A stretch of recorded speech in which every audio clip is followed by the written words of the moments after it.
Bonjour à tous et bienvenue pour ce carnet de notes du mois de juillet, ou plus exactement de juin et juillet. Pour des raisons de calendrier, je vous avais dit la fois dernière que je préférais arrêter le carnet de mai après Roland-Garros et joindre donc la saison sur gazon avec Wimbledon et les dernières semaines de juillet. C'est donc parti pour un résumé de 7 semaines de tennis belge et je commence tout de suite par les filles.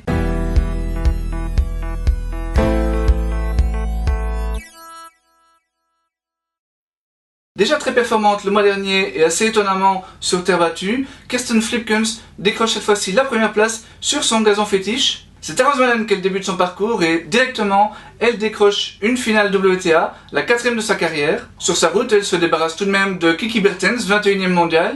Kirsten part ensuite disputer un ITF de 100 000 $ à Southsea et elle s'y impose en remportant de nouveau 3 matchs face à des top 100. Enfin, à Wimbledon, elle franchit encore un tour dans le tableau final avant de céder face à Jelena Ostapenko, future demi-finaliste. Ce superbe parcours de Kirsten est complété par également quelques très bonnes performances en double, mais ça je l'évoquerai dans la 3e vidéo. Tout ça est en tout cas la preuve qu'elle a retrouvé son meilleur niveau et vu qu'elle a relativement peu de points à défendre d'ici la fin de l'année, elle pourrait faire une très belle opération au classement. Alison Van Uytvanck a réussi une superbe perf à Wimbledon, peut-être la plus belle perf du tournoi, en sortant tout simplement la tenante du titre Garbine Muguruza au deuxième tour. Après la perte du premier set de manière assez serrée, elle a carrément dominé l'Espagnol pendant les 2e et 3e sets pour signer ce qui est sans doute la plus belle perf de sa carrière.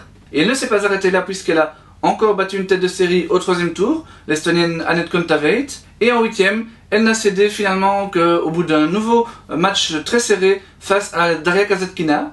Sa tournée de préparation avait été bonne mais pas exceptionnelle. Elle avait en effet été battue 3 fois au 2e tour, tant au tournoi de Rose Malen qu'à ceux de Majorque et de Eastbourne.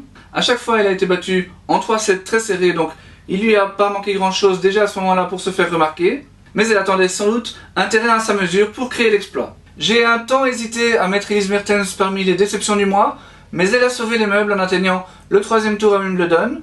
Auparavant, ses éliminations au 2e tour à Rose Malen, au 1er à Birmingham et au 3e à Eastbourne étaient tout de même assez largement inférieures à ce qu'elle nous a montré depuis le début de l'année. Surtout lors des 2 premiers tournois où elle s'est à chaque fois inclinée face à des joueuses issues des qualifications et classées au-delà de la 100e place mondiale. Il faudra tout de même qu'elle se ressaisisse lors de la saison sur dur si elle veut avoir une chance d'accéder au top 10 assez rapidement.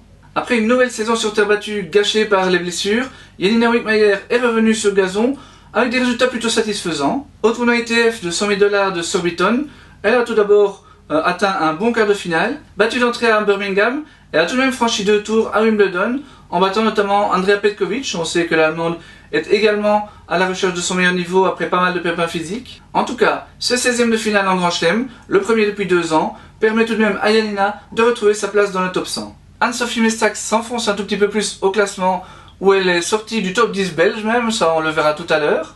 Et sa tournée sur gazon, une surface où elle réussit plutôt bien d'habitude, ne lui a pas permis de freiner sa chute. En 4 épreuves ITF, elle n'a réussi à atteindre qu'un seul tableau final avant d'y déclarer forfait. Ses résultats en double lui permettent encore de sauver momentanément la face, mais ça aussi, je vous en parlerai dans la 3e vidéo.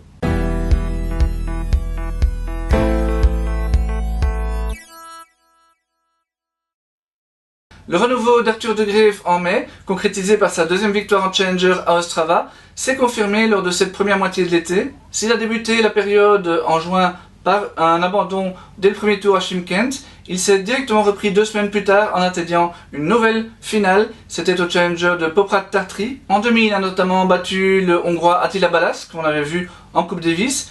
Et en finale, il n'a cédé que face au Slovaque Kovalik, 3e tête de série. Après un passage un petit peu trop rapide en qualification à Wimbledon, Arthur est retourné sur terre battue pour disputer le Challenger de Braunschweig, qui est un des plus gros tournois Challenger de la saison. Et il y a signé son plus beau succès de l'année à ce jour, en dominant au premier tour l'Allemand Florian Mayer, 91e mondial. Et lui non plus ne s'est pas arrêté là puisqu'il s'est ensuite hissé en demi-finale, après 2 nouveaux succès face à des top 150. Fin juillet, Arthur a encore disputé 2 Challengers, à San Benedetto et à Padoue, mais il n'a remporté qu'un seul match lors du second. Kimmer Coppelians également poursuit son retour, même si ce n'était pas gagné d'avance. Début juin, il s'est en effet incliné dès le premier tour des qualifications lors de 2 challengers à Vicenza et à Marburg.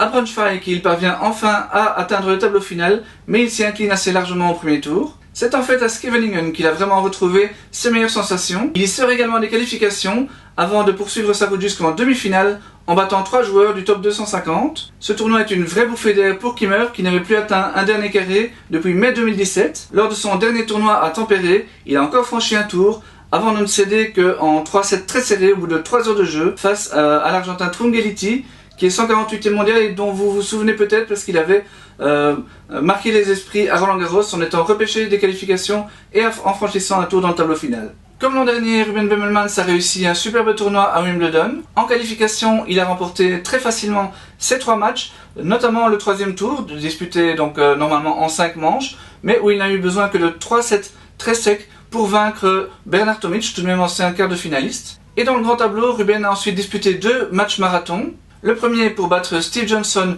8-6 au 5e set, et le second pour remonter un handicap de 2 manches face au 10e joueur mondial John Isner, avant de ne s'incliner finalement que 7-5 dans la 5e manche. Alors quand on sait que le géant de Greensboro est ensuite passé tout près de la finale, Ruben peut évidemment avoir quelques regrets, mais ce très beau 2e tour lui permet tout de même de sauver les meubles après une saison sur gazon bizarrement assez faible. Il s'est en effet incliné d'entrée lors des qualifications des tournois ATP de Stuttgart et de Halle, et après le Grand Chelem londonien, il a encore perdu au premier tour, cette fois-ci dans le tableau final à Newport. À la recherche de son meilleur niveau depuis plusieurs mois, Joris Delors a atteint au Challenger de Granby son premier quart de finale depuis le mois de mars. Ce tournoi était tout de même à 100 000 $, donc avec un assez gros tableau, et Joris sortait des qualifications, donc c'est plutôt positif et encourageant pour le reste de sa saison. La saison sur gazon fut par contre une vraie déception pour David Goffin. Après un tournoi de Roland Garros déjà un petit peu compliqué, il s'est incliné d'entrée tant au Queen's qu'à Wimbledon. Bon, lors du premier tournoi, il avait tout de même encore l'excuse d'un manque de pratique d'une surface qu'il n'avait plus foulée depuis 2 ans. Et il était tombé en plus face à un véritable spécialiste, Feliciano Lopez. Par contre, dans le temple du tennis, il fut largement dominé par le modeste Australien Matthew Ebden. À 31 ans, celui-ci ne comptait jusqu'à ce jour qu'une seule victoire sur un top 10, et elle remontait tout de même à 2012. David va devoir vraiment se ressaisir durant l'été, où il y a encore relativement peu de pression, car après, à partir de septembre, il aura énormément de points à défendre.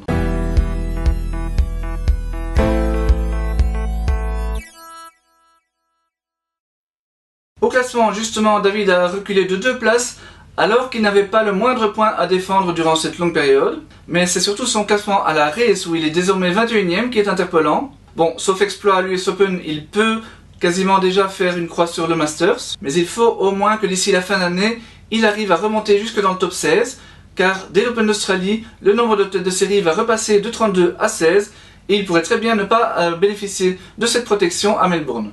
Derrière, Ruben Bemelmans limite un petit peu la casse grâce à son bon Wimbledon, mais il perd tout de même encore 29 places. Mais il y a tout de même 2 bonnes nouvelles dans notre top 10 avec les très belles remontées de Arthur De Greef et Kimmer Coppejans, on en a parlé dans cette vidéo. Dans notre top 5 féminin, toutes nos joueuses progressent. Bon, de seulement une seule place pour Elise Mertens et Isaline Bonaventure, mais pour les 3 autres, c'est tout de même très intéressant. Le parcours d'Alison Van Uytvanck à Wimbledon lui permet par exemple d'atteindre son meilleur classement. Kirsten Flipkens réalise elle le plus joli bond du mois, et Janina Wittmeyer revient dans le top 100. Voilà, ceci clôture cette première vidéo du carnet de notes, on va dire donc de juin-juillet. Lors de la deuxième vidéo, je vais vous parler exclusivement des tournois futurs et ITF. Il y a eu quelques tournois notamment en Belgique, donc beaucoup de Belges ont disputé des tournois ce mois-ci. Je vous donne donc rendez-vous d'ici quelques jours pour cette deuxième vidéo. Salut!